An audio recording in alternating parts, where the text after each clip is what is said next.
like right now, I was reading stuff about the red heifers and the altar, and how Hamas, one of the leaders said that was part of the reason why they attacked. Is the general public in Israel, are they like pro the altar, pro the heifers, or how does that look inside Israel? I would say that the average Israeli doesn't know what the paraduma or the red heifers. They'll think a red cow. What does it have?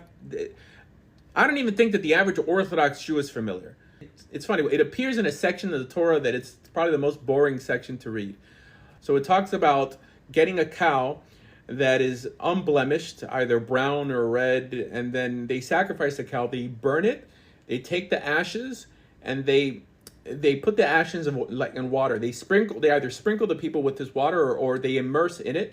And like this, they're able to remove what's called tumat met, which is the impurity that's imparted to you with contact with the dead. And like this, you're able to enter the temple. If we don't have the red heifer, you can't enter the temple without being immersed in the waters that has the ashes of the red heifer. Almost every time the Palestinians or Arab/Muslims attack Israel, it's always for some frivolous claim. One, that they're tunneling under the Al-Aqsa Mosque, or they're trying to build a temple, or they're trying to do this. Jews don't want to build a temple. Jews in Israel are not religious people. Okay, there are religious people in Israel, but the vast majority of the inhabitants in Israel do not identify as religious Jews. They don't care. In 1967, they had the Temple Mount and they gave it back to the Arabs. I didn't hear that reason on why they were shooting rockets, but would you say so? Would people say, so Zionism or whatever, however they label that, would that be considered religious, like a religious movement? So not at its inception.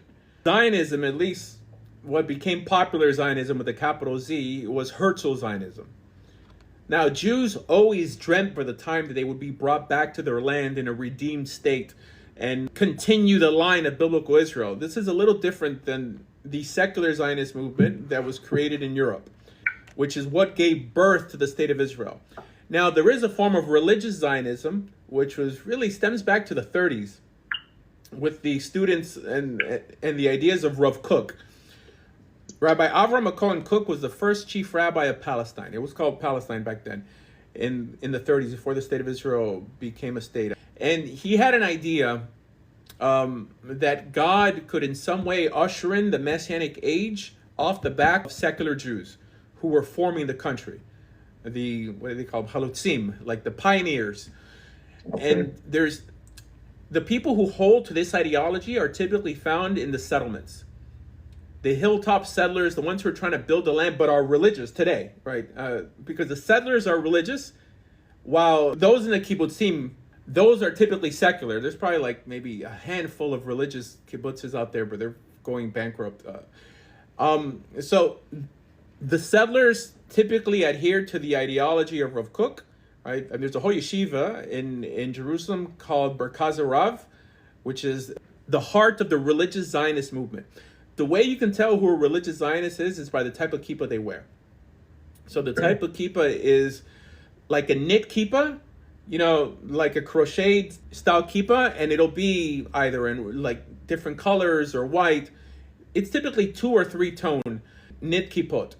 While the suede kippah, or like the black kippah, are the Haredi faction. Although there are some Haredi Jews that are religious Zionists, they're called Chardal, which is like Haredi Dati Leumi, but it's not a big movement.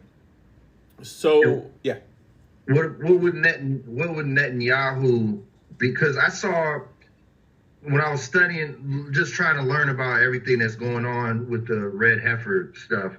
I saw this video where back in the day, Netanyahu was talking to, I guess, a rabbi that people were claiming was a Mashiach or something like that. Oh. And he was like, they were having a discussion on camera.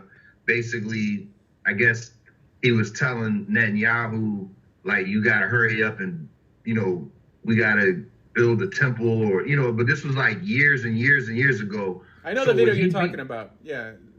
There's a Would video. he be considered a religious Zionist? Would Netanyahu be? He's not religious at all. He's not an atheist. I don't think he's an atheist, but he's just like a secular Jewish guy. He met with the Lubavitcher Rebbe before he became, was it before?